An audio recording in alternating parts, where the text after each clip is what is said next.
Bismillahirrahmanirrahim. Assalamualaikum warahmatullahi wabarakatuh.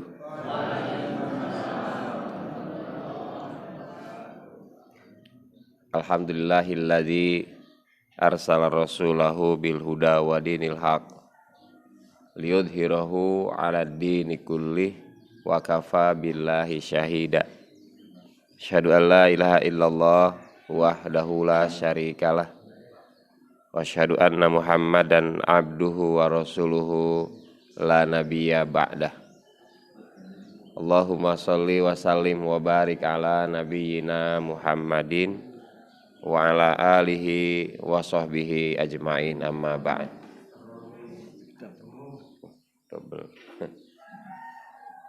Bapak-bapak dan ibu-ibu jamaah pengajian apa ini, Mas? PRM Purwo Martani Selatan yang saya hormati. Alhamdulillah kita panjatkan puji syukur kehadirat Allah. Pagi ini kita bisa berkumpul. Ini mungkin saya pengajian yang kedua ya Pak Budi. Tapi sudah lama sekali. Dan dulu masih duduk di bawah. Sekarang sudah ada mejanya di atas itu. Sebelum Covid. Oh, sebelum Covid. Jadi kalau Covid sudah pakai ini ya, pakai meja di atas. Ada peningkatan. Maksudnya peningkatan dari duduk di bawah jadi duduk di atas, meningkat maksud saya. Ustadznya. Dan saya kira jamaahnya juga cukup banyak, alhamdulillah. Dibandingkan dengan tadi malam saya ngisi ya lebih banyak ini kayaknya. Alhamdulillah. Bapak dan Ibu sekalian, saya ngobrol-ngobrol dengan Pak Budi, katanya yang jarang dibicarakan itu tentang akidah, tauhid ya kan. Ya, kita sering menyebut ada 3 istilah yang saling berkaitan satu sama lain, Bapak Ibu sekalian. Ada istilah akidah, ada tauhid, dan ada iman. Kalau Bapak dan Ibu baca di HPT, judulnya Babul Iman atau Kitabul Iman, bukan Kitabul Tauhid, bukan juga Kitabul Akidah, tapi Kitabul Iman. Ada juga istilah lain yang berhubungan dengan ini, yaitu ilmu kalam ya Bapak Ibu sekalian. Kita lihat dulu satu persatu dari 4 istilah yang seringkali kita dengar dan mengapa istilah-istilah itu kemudian mengemuka di dalam kajian ataupun di dalam pembicaraan di tengah-tengah umat Islam. Tentu sebenarnya ini wilayahnya wilayah akademik ya,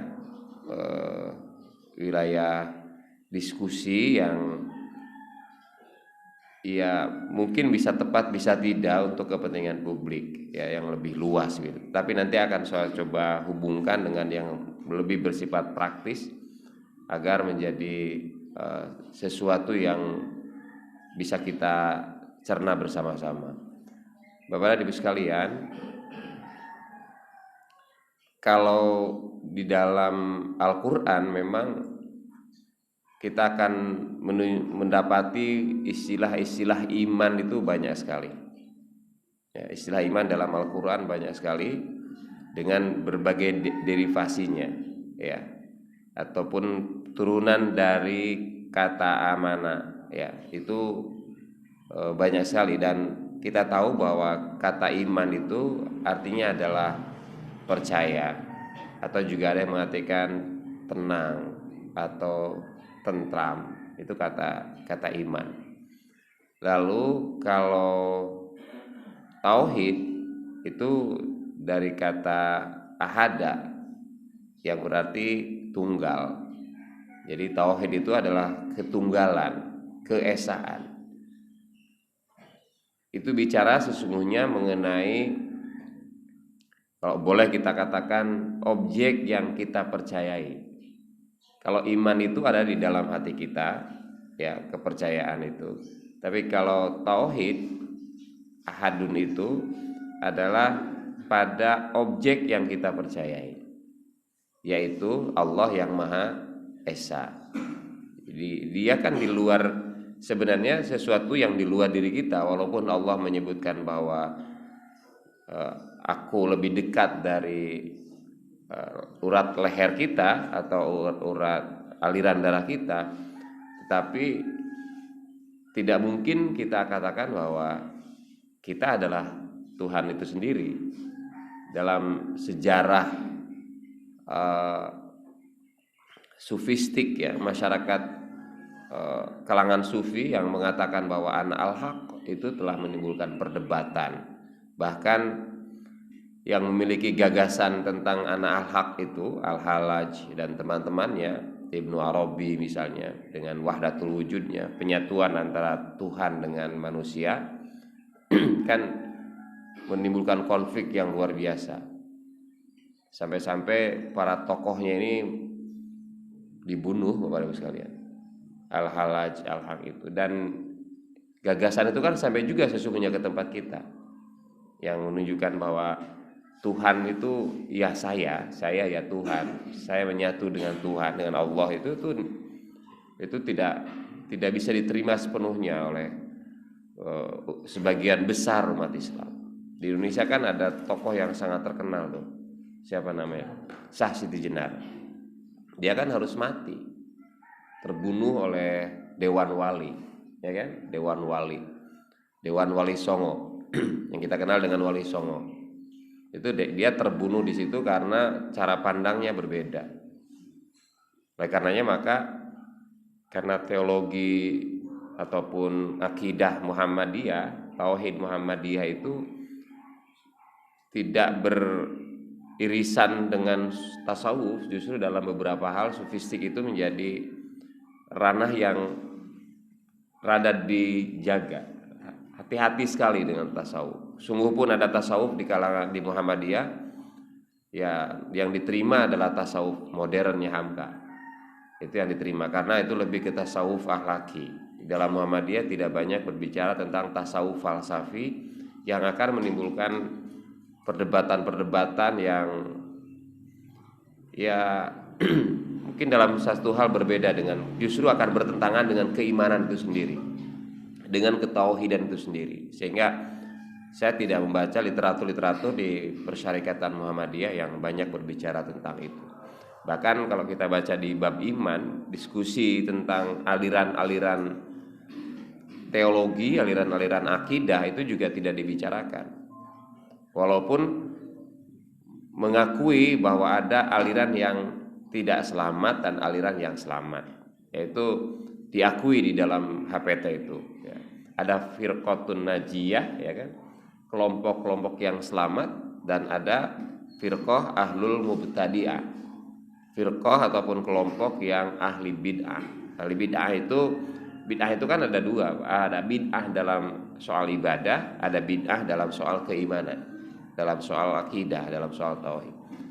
Sebelum ke sana kita lanjutkan dulu istilah tadi yang saya bilang, tauhid itu adalah objeknya ataupun realitas, ya, realitas yang kita imani. Iman itu ada dalam hati kita. Kemudian tauhidnya itu adalah realitas yang kita imani, Allah yang esa, yang membedakan antara Tuhan-Tuhan yang lain, dan semangatnya adalah tadi semangat mengesakan Allah, tauhid itu. Yang ketiga adalah tentang akidah. Akidah itu berasal dari kata akdun, akoda, ain, qof, dan dal, itu mengandung arti ikatan. Ya, mengandung arti ikatan.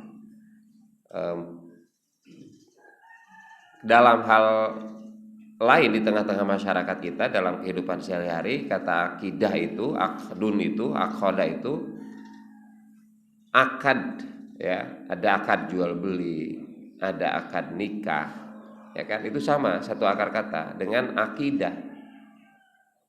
Berarti kalau begitu sebenarnya kata akidah itu adalah kelanjutan dari iman dan tauhid tadi. Iman dan tauhid tadi itu kelanjutannya Bapak Ibu sekalian. Kalau saya mau mencoba menalarkan gitu tiga istilah yang sering kita dengar di tengah-tengah masyarakat kita. Kalau kita coba lihat iman dulu atau akidah dulu? Coba iman dulu atau akidah dulu? Iman dulu, betul Pak. Iman dulu. Kemudian iman itu kepada siapa kan gitu? Iman itu kepada siapa? Sebenarnya kata iman itu kan dalam kehidupan di luar agama itu juga sering kita dengar. Kamu percaya nggak sama dia? Kan gitu. Itu sama. Iman yang dimaksud di sini adalah intinya adalah kepercayaan. Biasanya kalau orang sudah percaya, baru kemudian mengikatkan akidahnya itu, mengikatkan, membangun keterikatan, dan hanya kepada dia, gitu. Hanya kepada orang itu yang kita percayai, dan dengan orang itu kita melakukan perjanjian. Bapak dan Ibu kan menikah itu yang sekarang sudah menjadi suami istri kan melalui akad nikah. Apa langsung tiba-tiba akad nikah? Enggak kan? Pasti kan PDKT dulu, ya kan? Menjajagi dulu. Bahkan beberapa waktu yang lalu ketika saya masih bujangan yang kedua loh Pak, bukan bujangan yang pertama, bujangan yang kedua yang suasananya tidak seperti bujangan yang pertama. Ada yang nawarin apa istilahnya Pak itu? Ta'aruf. Nawarin ta'aruf. Jadi wajahnya dan orangnya nggak mau ketemu, saking islaminya Pak, kira-kira begitulah. Iya kan? Lalu masuklah ke WA formulir ta'aruf. Itu kayak mau daftar jadi caleg aja itu. Dan ternyata dia sendiri, dia dulu yang ngisi biodatanya, dia tulis semua sampai gaji Bapak Ibu sekalian, sampai pendapatan dia ditulis tuh sekian juta, dia tulis di situ. Banyak, waduh, perempuan saya bilang kok kaya raya ini, gajinya luar biasa. Ya kita kalau nunut urip lumayan ya Pak, ya kan, ngongkang-ngongkang gitu, istri kita dapat duitnya banyak. Ya, kemudian tujuannya kan untuk ta'aruf tadi, agar kita saling percaya satu sama lain. Tapi saya sejak awal sudah nggak percaya. Saya ngisi juga sebagai bagian dari berinteraksi sosial untuk tidak menimbulkan ketidaknyamanan pada pihak lain, ya kita harus isi juga. Itu bagian dari etika kita dalam hidup, ya kan. Kalau ada orang salam ya kita jawab salamnya itu, ya kan. Tergantung salam yang dia sampaikan. Ternyata salam yang dia berikan adalah formulir pendaftaran untuk menjadi ta'aruf itu. Saya isi gitu. Kok real saya isi semuanya, nggak ada kecuali satu yang saya salahkan di situ, gaji saya bilang 1 juta itu kan, di sana kan gajinya 10 juta, gaji saya 1 juta, mohon maaf Mas nggak jadi gitu. Jadi dengan mungkin kalau gaji saya gaji 10 juta jadi mungkin Pak.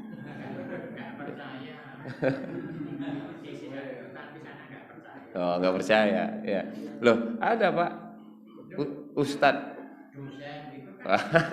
Nah, justru itu makanya dia menjadi tidak percaya, ya. Dan karena kita tidak mau keterikatan dengan aspek yang bersifat material, begitu.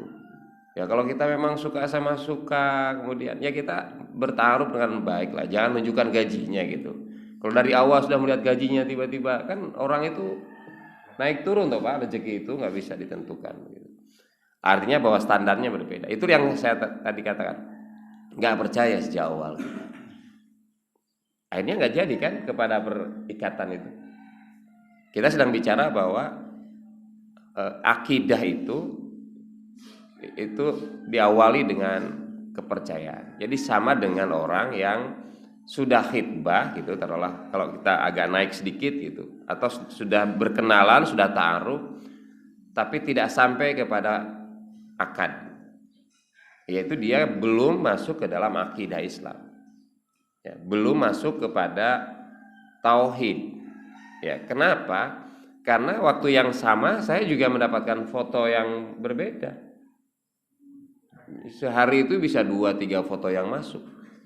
Zaman bujangan itu Bapak Ibu sekalian. Dan gak ada yang saya reken gitu satu persatu. Yang jadi istri saya sekarang aja itu saya tunggu 1 tahun loh. Saya biarkan aja 1 tahun. Baru kemudian setelah 1 tahun kemudian baru kontak, dan kontaknya langsung jadi, enggak. Ya buktinya langsung nikah. Trustnya yang langsung muncul gitu. Dan ditelusuri, biasa kan saya nggak kenalan lama, hanya 1 bulan kepada sekalian. Tetapi trustnya langsung dapat gitu. Iya.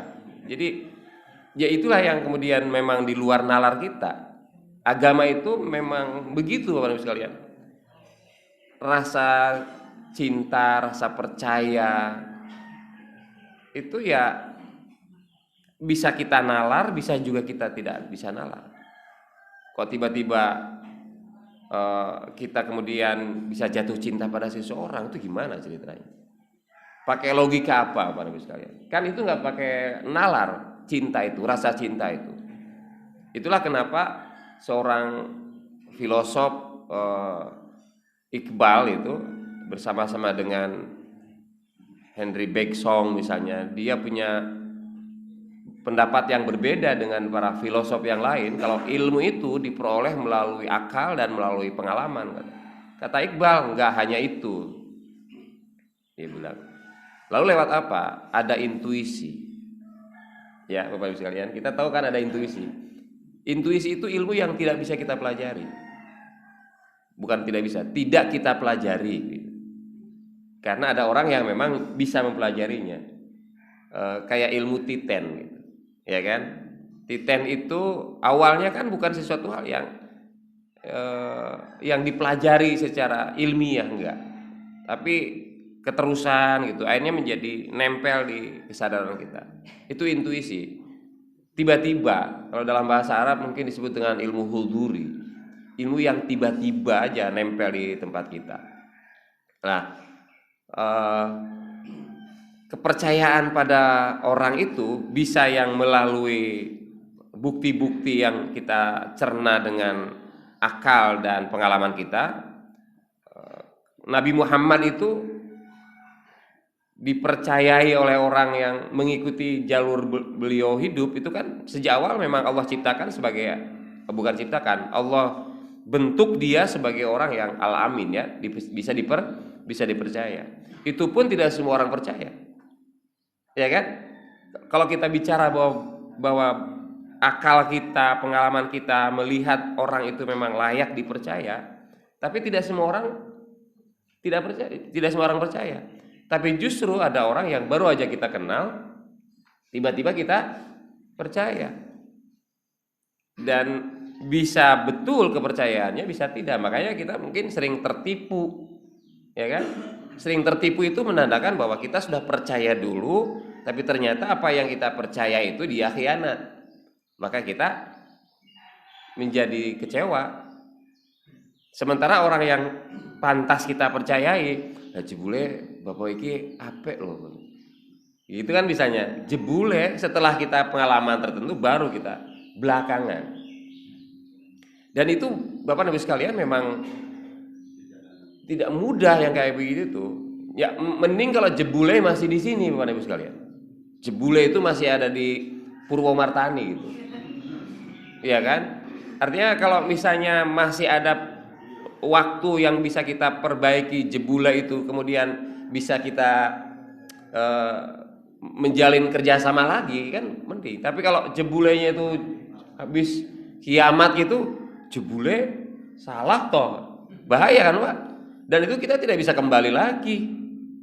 Sudah terlanjur tadinya cinta gitu kan, percaya, tapi jebule menipu kita, ya kan? Ya, hanya etok-etok gitu ya, hanya kelihatan gitu.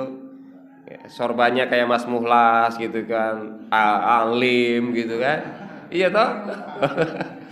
Iya, ya, pakaiannya pakai jubah gitu, jebule, iya dia makelar juga kan gitu loh. maklar kasus maksud saya. Ya banyak lah gitu. Memang kadang-kadang orang mendesain dirinya supaya dipercaya. Mendesain dirinya, bagaimana dia mempromosikan dirinya.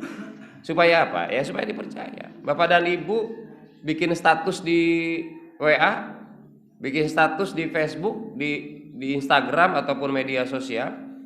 Monggo dipirsoni niki wonten gado-gado misalnya. Ya kan? Ibu-ibu yang jualan gado-gado diposting share gitu.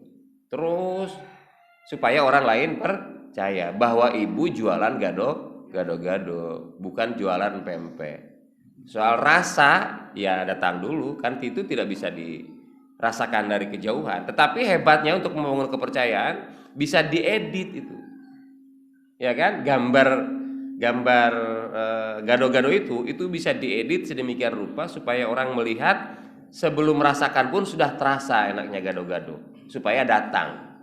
Walaupun nanti keduanya ya terserah Anda, ya kan? Pandangan pertama begitu menggoda, ya berikutnya terserah Anda, bisa begitu. Jadi Bapak dan Ibu sekalian, jadi akidah itu adalah tahapan selanjutnya ketika orang sudah percaya, kemudian dia menjalin ikatan. Nah, kalau kita sudah terikat, maka yang terjadi adalah kita semua punya hak dan kewajiban yang mengikat juga. Sekarang kita ambil contoh, Bapak dan Ibu sudah menikah. Sebelum menikah itu nggak ada hak dan kewajiban dari keduanya, ya kan? Nggak ada. Nggak ada kewajiban untuk nafkahi, ya kan, nafkah lahir dan nafkah. Nggak ada kewajiban untuk membantu dan lain sebagainya, nggak ada. Sama juga dengan akad jual beli. Kalau tidak ada ikatan, barang yang kita miliki itu walaupun ada di orang lain, itu kita akan tetap mengklaim itu barang kita.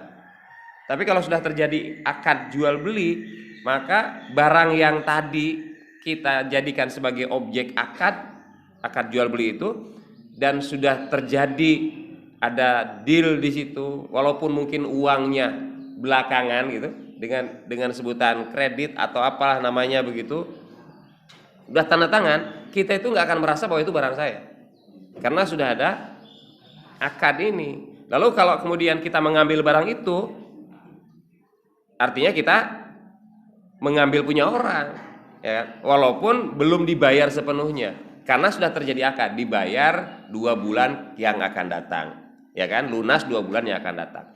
Itu kita sudah perjanjian itu, tetap akad ini menandakan bahwa dengan bunyi yang di situ bahwa saya serahkan barang saya kepada Anda dengan pembayaran 2 bulan yang akan datang, itu sudah selesai. Kalau misalnya ternyata perjanjian akad itu 2 bulan yang akan datang, otomatis disebutkan bahwa jual beli kita batal, maka barang yang tadi kita serahkan diambil kembali. Itu perjanjian, semua mengikat Bapak dan Ibu sekalian. Ketika kita sudah berakad, orang lain loh istri kita itu tadinya, orang lain, tiba-tiba akad nikah, sesuatu hal yang haram menjadi halal. Itu akad Bapak dan Ibu sekalian. Jadi dahsyatnya itu luar biasa. Maka akidah itu jauh lebih hebat daripada akad-akad yang, dan itu kenapa? Karena kalau akad yang di sini, kalau kita terjadi wan prestasi dalam akad itu, ya paling akan mengganggu hubungan sosial kita, ya kan? Atau kemudian akan mengganggu bisnis kita, investasi kita, uang yang kita miliki, hanya di situ, dan kita masih bisa perbaiki kembali. Tapi kalau akad kita rusak, akidah kita rusak, akad kita dengan Allah rusak, ya kita tidak bisa perbaiki lagi setelah alam semesta ini hancur. Jadi merusak akad kita dengan Allah itu akan mengganggu kehidupan kita hari ini dan di masa yang akan datang. Jadi Bapak dan Ibu sekalian, akidah yang kita sebutkan ini adalah percayaan tadi kepada Allah SWT. Maka cara akadnya seperti apa? Cara akad yang ditawarkan oleh agama kepada kita supaya kita menjadi orang yang bertauhid kepada Allah itu, yang percaya kepada Allah itu, lalu kemudian kita mengikatkan diri, karena nanti akan ada konsekuensi-konsekuensi. Kita tahu bahwa sebenarnya dari awal kita dulu itu kan sudah bertasyahud kepada Allah, ya kan? Alastu birabbikum qalu bala syahidna. Kita itu sudah bertasyahud kepada Allah dari dulu, Bapak Ibu sekalian. Tapi memang kecenderungan kita, ya bukan kecenderungan, semuanya tidak ada yang ingat. Siapa yang ingat bahwa dulu di alam rahim ibu kita pernah berbicara kepada Allah seperti itu? Nggak ada kan? Nggak ada yang ingat, ya kan? Maka karena sudah berjanji seperti itu, kita ditiupkan wa nufiha fi mir ruhi wa ja'ala lakumus sam'a wal absara wal afida. Kita ini ditiupkan ruh Allah, diberikan pendengaran, penglihatan dan hati gitu. Maka Rasulullah menyampaikan kullu mauludin yuladu alal fitrah. Memang sudah sejak awal ya fitrah kita itu. Tetapi proses hidup kita ini kan tidak semua bisa sesuai dengan yang kita janjikan dulu kepada Allah. Maka ternyata Allah itu yang sangat baik, yang sangat rahman dan rahim, mengirimkan utusan-utusannya supaya jalan hidup kita itu lurus sesuai dengan yang dikehendakinya. Karena tugas di sini ini ada kita bukan hanya sekedar hidup, bernafas, ya, ada tugas Bapak Ibu sekalian. Tugas kekhalifahan kita yang bersifat personal, yang bersifat keluarga, yang bersifat publik, itu semua tugas kekhalifahan kita. Dan memang tugas itu sudah dibagi-bagi gitu. Kalau tidak ada orang yang seperti Pak Budi memulai kajian ini entah berapa tahun yang lalu, Pak. Banyak tahun. Sayang tuh, kita tuh nggak punya, padahal katanya harus dicatat gitu ya. Siapa tahu nanti kalau ada miladnya kan menjadi luas sekali, ya kan? Kita tidak punya, Bapak Ibu sekalian, mau saya nyimpang sedikit. Kita tidak punya forum yang bisa menggerakkan orang banyak. Kajian itu kan paling segini, ini sudah hebat menurut saya. Coba lihat, mohon maaf, kalau istighosa, sholawatan, tahlilan, luar biasa banyak, ya kan? Kita appreciate terhadap teman-teman kita. Menurut sebagian orang mengatakan bahwa kuatnya Islam di Indonesia tidak terpengaruh oleh Belanda ketika itu yang memang masif memperkenalkan agamanya kepada kita. Itu konon karena ada acara begitu, ada tahlilan, ada sholawatan, itu menjadi kekuatan. Karena Islam yang kuat di Cordova habis, Pak, ya kan? Di Champa, di Filipina, di Singapura, Islam habis, ya kan? Jadi memang itu budaya yang kuat menurut saya. Walaupun perlu proses perbaikan dari budaya itu, tapi kita juga menghargai budaya itu. Dan memang kita makhluk berbudaya, sehingga kita ini juga perlu memproduksi budaya yang memperkuat kita. Apakah Pak Budi sudah melakukan evaluasi? Ini mengikat kita enggak? Ya kan, mengikat kita enggak? Pengajian Ahad pagi seperti ini mengikat, artinya bahwa mereka ada yang merasa hilang loh kalau saya tidak pengajian itu. Jadi kalau sekali datang pengajian, besok pengajian lagi, besok pengajian lagi, besok pengajian lagi. Karena kita ini kan lebih mengandalkan pada akalnya gitu, pada ilmunya, sehingga kalau orang merasa sudah berilmu nggak perlu datang, Pak. Iya kan? Nggak perlu datang. Saya buat apa itu namanya, polling di RT di Purwomartani. Waktu itu ditunjuk sebagai seksi rohani. Ya, kalau jadi ketua RT waktu itu saya langsung ngadakan pengajian dan sampai sekarang jalan kajian family gathering Ahad pagi 3 bulan sekali itu waktu saya jadi ketua RT. Tapi waktu jadi rohisnya itu apa namanya, bagian kerohaniannya itu saya polling, saya angket. Waktu itu belum ada handphone kayak begini. Isinya apakah dari awal saya katakan apakah Bapak Muslim ya, terus apakah Bapak bagaimana keadaan pengetahuan keagamaan Bapak. Saya di situ kurang, sedang, cukup. Jawabannya cukup semua, Pak. Lah gimana kita mengadakan pengajian kalau jawabannya cukup? Karena pengajian itu kita adakan bagi orang-orang yang merasa kurang atau sedang. ya kan, merasa tidak cukup. Wis cukup, ya kan, wajar kalau kemudian ya pengajian jarang didatangi. Tapi kalau misalnya ingin masuk surga enggak, bagaimana dengan ibumu yang sudah meninggal dunia? Kita kirimin pahala kita. Lah itu kan dia merasa, saya juga sekarang jarang sholat misalnya, ibu juga dulu jarang sholat, maka kalau kita kirim apa namanya, ya paket-paket pahala gitu, ada paket hemat, paket ini kan macam-macam, tergantung ayamnya. Nih ayamnya gede mungkin pahalanya gede, diukur dari besek yang kita siapkan. Semakin banyak beseknya, karena di mana itu sebagai sedekah untuk itu punya kekuatan yang luar biasa. Nah kita nggak ada. Mau mengumpulkan 1000 jamaah di Kalasan sekecamatan, pernah berhasil nggak Pak Budi? Yang terakhir kemarin berapa orang? Itu diambil cara yang berhasil mengumpulkan orang itu. Dada sembako. Itu memang itu kita begitu, Bu Casmini. Jadi saya melihat kultur baru yang sekarang muncul di tengah-tengah kita, khas Muhammadiyah. Khas Muhammadiyah itu beberapa tempat, ataupun khas entah Muhammadiyah atau bukan ya. Kayaknya mungkin juga bukan ya, karena di sini belum ada. Ada nggak sembako?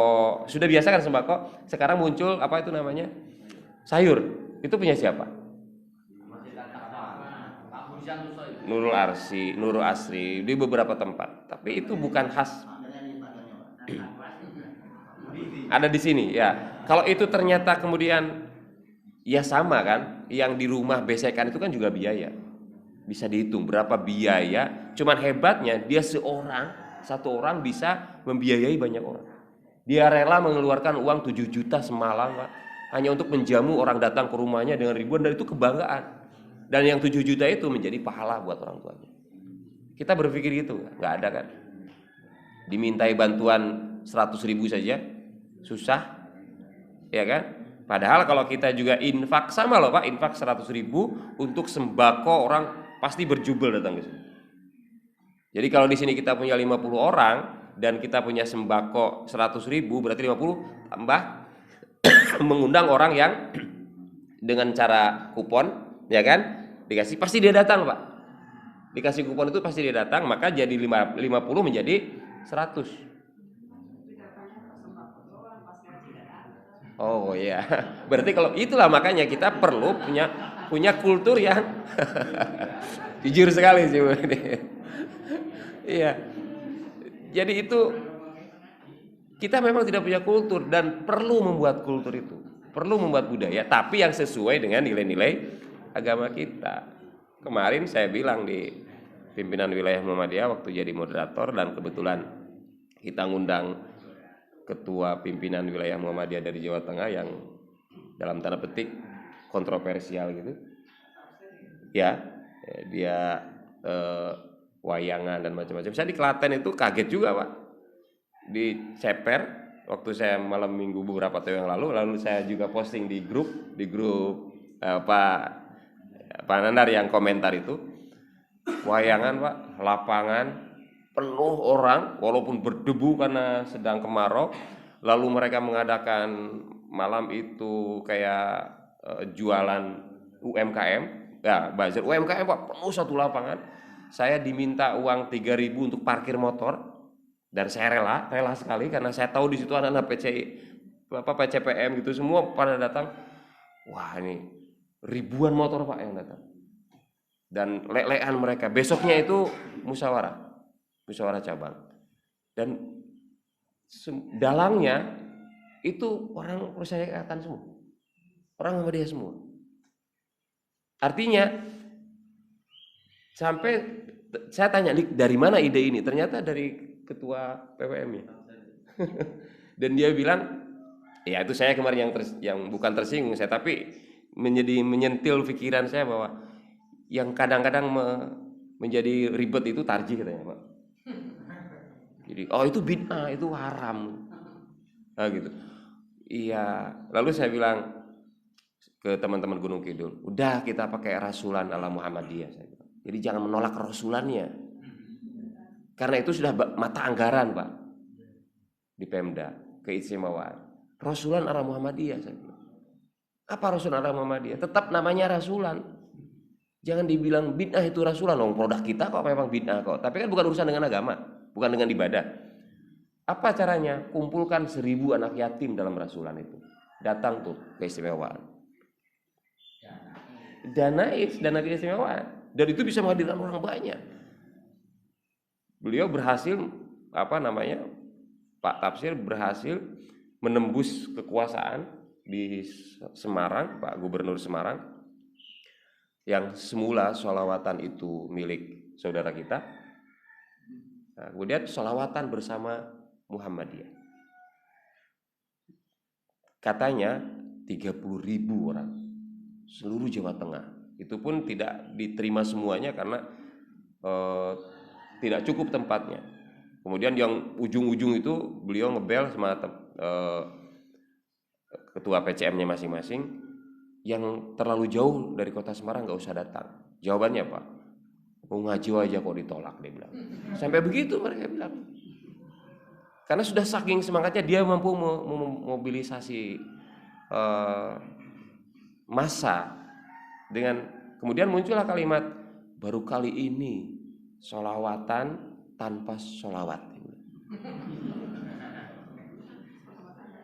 Betul, sholawatan tanpa sholawat. Artinya memang kan sholawatan itu debatable Pak. Sholawat yang ada yang sekarang sering digunakan itu kan debatable. Yang kadang-kadang bukan karena semua orang, ada orang yang mengatakan bahwa sholawat syirik tak? Sampai seperti itu kan.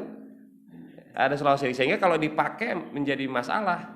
Dan itu jelas yang menginisiasi adalah Muhammadiyah. Tetap namanya sholawatan. Jawa Tengah bersolawat. Tapi isinya bukan sholawatan. Isinya pengajian seperti ini. Gitu loh. Isinya pengajian seperti namanya Jawa Tengah bersolawat. Orang Muhammadiyah Bapak. Yang diundang kan orang Muhammadiyah se Jawa Tengah. Puluhan ribu itu. Apa iya orang Muhammadiyah akan menuntut ayo bersolawat? Sholatullah, salat. Enggak ada. Tradisi Muhammadiyah itu enggak ada. Tradisi Muhammadiyah kalau pengajian itu dimulai dari baca Al-Qur'an. Ini tadi enggak ada baca Al-Qur'annya. Sudah tadi dari awal. Oh, alhamdulillah. Ya, saya yang terlambat. Ya kan? Biasanya kan begitu kan? Itu ya menjadi kultur kita. Ya kan? Menjadi kultur kita itu. Itu buat kultur itu, tapi belum menarik. Buktinya ketika baca Al-Qur'annya masih sedikit. Ya kan? Padahal di orang lain itu justru datang itu ketika mendengar ketepuk kan gitu tuh. Wah, ingin mendengarkan alunan musiknya. Kalau yang di sini yang diundang misalnya Ustadz Muhammad Nur, ya kan, haflah tilawah misalnya kan. Nah, itu mungkin orang akan datang, tapi juga belum tentu karena ini bukan kultur Muhammadiyah juga. Ya kan, bukan kultur Muhammadiyah juga. Jadi memang kita perlu membuat kultur itu. Kepada Ibu sekalian. Supaya apa? Ya supaya trust-nya itu terus meningkat. Dan nyimpang sedikit dari situ tadi. Kita balik lagi Pak. Kita balik lagi ke akidah tadi.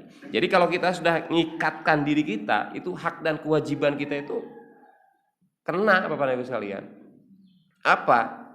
Ya enak gak Bu Bapak kalau diselingkuhin? Sudah nikah diselingkuhin enak gak? Jangankan diselingkuhin dalam konteks punya pacar baru misalnya, Bapak dan Ibu. Pak Muhlas misalnya sudah menikah, lalu merasa sebagai seorang anak yang baik terhadap ayah dan ibunya, tanpa sepengetahuan istri ngasih uang sama keluarga Bapak dengan cara susu lumputan. Apa susu lumputan itu?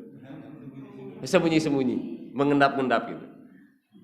Tidak dikasih tahu, tiba-tiba taunya dari orang lain. Tuh suamimu kalau sama bapak dan ibunya bagus sekali, uangnya banyak dikasih. Tapi sama ibumu sedikit. Gitu aja, itu menimbulkan ribut Pak. Karena yang diminta adalah ya kalau ke ibunya sendiri 100.000, ya ke ibuku juga 100.000, kan begitu. Ya kan? Bagaimana trust yang sudah terbangun tadi itu kemudian terus dipertahankan supaya ikatan kita kuat. Tapi kalau perselingkuhan gitu aja terus menjadi ribut Pak. Walaupun uangnya tidak signifikan, tetapi yang terjadi adalah trustnya kita. Maka kalau kita membangun trust kayak begitu, ya Mas Muhlas ngasih ke keluarga istrinya, ya kan? Dan dari rumah itu sudah bersama-sama. Ini loh amplopnya. Biasanya kan menjelang Lebaran kayak gitu, Pak. Nah, itu terbuka semua dikasihkan. Dan untuk menjaga supaya istri kita dihargai di dalam keluarga kita, ya dia yang ngasih ke keluarga kita. Ya kan? Supaya kita juga dihormati di keluarga istri kita yang ngasih ke sana. Jadi kan menjadi kuat kan? Terikat. Akad itu semakin kuat, akidah itu semakin kuat. Makanya kenapa Allah nggak suka dengan orang musyrik, ya kan? Musyrik itu perbuatan yang tidak akan diampuni. Innallaha la yaghfiru ayyushraka bihi syai'an wa yaghfiru ma duna dzalika liman yasha. Jadi musyrik itu nggak akan diampuni, kecuali dia memang minta ampun sebelum dia meninggal dunia. Dan seluruh perbuatan yang sudah kita lakukan dalam akad, dalam akidah kepada Allah itu rusak, semua rusak. Cinta kasih yang sudah kita bangun berpuluh-puluh tahun, Bapak dan Ibu sekalian, sekali Bapak selingkuh, habis semua. Ya enggak? Semua kekayaan kita, nama baik kita, semua yang sudah dibangun berpuluh-puluh tahun itu, terdengar selingkuh seseorangnya, sudah semua tidak ada yang percaya. Itulah iman itu di situ, Bapak-Ibu sekalian. Jadi iman itu sudah kita kuatkan kepercayaan kita, kemudian kita akadkan. Kalau sudah akad dengan kalimat asyhadu alla ilaha illallah wa asyhadu anna muhammadar rasulullah, itu akad kita. Kalau kita sudah mengucapkan itu semua sudah tidak ada lagi yang bisa kita jadikan kepercayaan kecuali kepada Allah Subhanahu wa taala. La ilaha illallah. Padahal Bapak dan Ibu sekalian, hal kecil bisa merusak keimanan kita. Rasulullah menyampaikan dalam sabdanya itu bahwa aku takut umatku akan terjebak pada syirik kecil. Syirik tadi yang saya bilang Allah tidak suka, syirik kecil. Apa ya Rasulullah syirik kecil itu? Riya. Pamer, betul Bapak dan Ibu. Dan sekarang musim pamer. Bagaimana lewat ini pamer semua? Ya kan, upload macam-macam lah, pamer semua itu. Bahkan bakso yang gede-gede itu diupload gitu, padahal kita juga cuma dijajanin orang. Diupload seperti kita yang jajan, seperti kita yang menjajani orang. Shoot semua lingkungannya, suasananya, wah pokoknya. Padahal kita juga baru sekali itu dan nggak mungkin bisa datang ke situ lagi, misalnya begitu. Karena kenapa orang ria itu? Itu sama. Ria itu menuhankan dirinya sendiri. Ya kan? Ria itu menuhankan dirinya sendiri, bahwa saya yang hebat, saya yang wow gitu kan. Itu. Kenapa syirik kecil? Segitu aja yang sebenarnya manusia itu punya eksistensi, ya punya kedirian, ingin dihargai gitu. Ternyata kalau kita menghargai diri kita sendiri melampaui batas-batas yang tidak perlu, yang kemudian akan melupakan Tuhan kita, Allah Subhanahu wa taala itu, bahkan bisa melupakan dalam waktu yang bersamaan bisa melupakan teman-teman kita gitu, menyakiti teman kita. Itu berbahaya. Segitunya loh Bapak Ibu sekalian. Oleh karenanya maka kajian tentang akidah ini memang perlu digalakkan gitu, dengan model-model yang tentu bisa bermacam-macam. Dan menariknya Bapak Ibu sekalian, di dalam Persyarikatan Muhammadiyah di bab iman itu enggak bertele-tele bagaimana mengajarkan kepada kita untuk beriman kepada Allah. Luar biasa loh di dalam Al-Qur'an, di dalam HPT itu. Apa? Kita diajak untuk sama dengan kalau kita mau samakan dengan akidah Ahlus Sunnah wal Jamaah Asy'ariyah itu, bahwa dunia ini akan rusak. Itu kepercayaan yang mendasar Bapak Ibu sekalian. Karena kalau dunia ini tidak akan rusak, maka kita akan fokus pada dunia. Kita tidak akan fokus pada kehidupan akhirat. Kan wabtagi fi ma taqallahu darul akhirah wa tansa nasibaka minad dunya. Tapi dibalik. Maka kan dalam Al-Qur'an ada orang yang mengatakan Rabbana atina fid dunya hasanah wa ma fil akhirati min khalaq. Ada orang yang berdoa setelah dia melaksanakan manasik, minta selamat di dunia, tapi mereka tidak minta di akhirat, dia tidak mendapatkan kebaikan di akhirat. Rabbana. Kemudian ada juga orang yang mengatakan Rabbana atina fid dunya hasanah wa fil akhirati hasanah wa qina adzabannar. Itu akan berdampak sampai ke arah situ kalau kita tidak punya keimanan yang kuat. Nah, di HPT itu memberikan penjelasan kepada kita tentang dunia ini akan fana, lalu menjelaskan bahwa siapa yang menciptakan dunia ini. Sederhana Bapak Ibu sekalian. Bagaimana Allah menciptakan langit dan bumi ketika hujan. Coba perhatikan, sebentar lagi kita hujan, mudah-mudahan Bapak Ibu sekalian. Coba 2 atau 3 hari setelah hujan itu terus gitu, tiba-tiba dari bawah itu, ini yang sudah kering toh, sudah kuning semua. Nanti kalau pas hujan 2-3 hari atau paling lambat misalnya nanti 5 hari atau seminggu akan keluar tuh tukul rumput-rumput yang silakan nanti boleh itu di shoot, kalau itu boleh dipoto Bapak Ibu sekalian, lalu kita kasih caption di situ. Betapa besarnya kekuasaan Allah yang menghidupkan tanah yang gersang dalam 2-3 hari kemudian muncul. Merinding saya. Ya kan? Itu menambah kekuasaan. Kalau gitu itu ini jadi bagus, Pak, Bu. Itu menjadi dakwah buat kita, mengingatkan kita kepada Allah Subhanahu wa taala. Mau diperhatikan. Apa yang membuat kita bisa angkuh hidup di dunia? Bisa nggak kita menumbuhkan itu? Apa kuasa kita? Kita memang bisa nyiramin, tetapi apa yang kita siram belum, siapa yang meyakinkan diri kita bahwa akan tumbuh dari apa yang kita sirami itu? Enggak juga, ya kan? Itulah disitulah. Jadi saya baca di HPT untuk bagaimana bab iman itu seperti sederhana, tapi itu mungkin alam bawah apa di masyarakat Muslim Indonesia ketika itu yang diajak, ya nggak usah jauh-jauh lah, nggak usah muluk-muluk tentang mana firqoh yang Mu'tazilah, Asy'ariyah, Maturidiyah, ya Murji'ah, ya seperti itu, nggak nyandak lah. Cukup kita ajak bicara publik itu, masyarakat itu loh. Ya hidup itu siapa yang menghidupkan? Kalau yang gitu aja nggak mampu menyadarkan diri kita bahwa di situ Allah Subhanahu wa taala yang punya peran luar biasa. Nah, yang kayak gitu lebih repot lagi. Ya kan? Yang ilmiah yang saya bukan berarti anti ilmiah, tetapi yang itu tidak mungkin bisa dicerna oleh publik kecuali memang dia sarjana begitu, yang memang pernah belajar lalu bisa kita diskusi secara seimbang. Tapi kebutuhan masyarakat yang saat itu loh Bapak Ibu sekalian, sekolah juga jarang, ya kan? Kenapa Muhammadiyah mengadakan sekolah? Tapi kemudian diajarkan dengan hal yang sederhana. Mudah-mudahan ini pertemuan ini memberikan inspirasi pada Bapak dan Ibu semua, karena suasananya pasti sudah suasana bubur, ya kan? Ataupun apa, nggak ngerti saya, atau suasana makan, sehingga menjadi tidak kondusif lagi, dan pasti yang ditunggu adalah yang ininya, sehingga tidak bijak kalau saya kemudian memperpanjang kajian ini, dan Pak Nandar tadi sudah mengatakan jam 6 kurang katanya, jadi jangan sampai jam 6 lebih, dan alhamdulillah jam 5 lebih 53.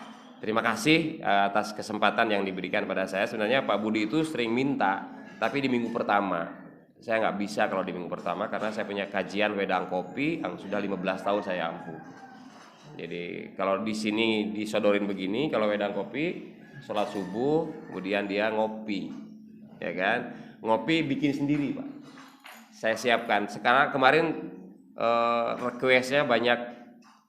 Ini promosi enggak saya sebutkan mereknya, teh tarik, tapi memang rada mahal teh tarik. Saya nyari kemarin sampai nggak dapet. Siapa bilang, pengen mana teh tarik? Nggak dapet, saya bilang nggak ada. Kita kasih teh betot bukan teh tarik. Jadi sudah berlangsung lama. Jadi kalau minggu pertama saya tidak bisa, saya bilang, karena kemanapun saya pasti saya mendahulukannya. Waktu pengajian haji, yaitu saya makanya bilang terlambat beberapa menit karena kita kajian pagi dulu. Demikian Bapak dan Ibu sekalian, kurang lebihnya mohon maaf, tidak bermaksud menggurui. Ini ada bagian dari sharing yang mudah-mudahan kita bersama-sama meningkatkan iman dan takwa kepada Allah Subhanahu wa taala. Kita akhiri dengan membaca subhanakallahumma wa bihamdika asyhadu an la ilaha illa anta astaghfiruka wa atubu ilaik. Walhamdulillahirabbil alamin. Billahi taufiq wal hidayah. Assalamualaikum warahmatullahi wabarakatuh.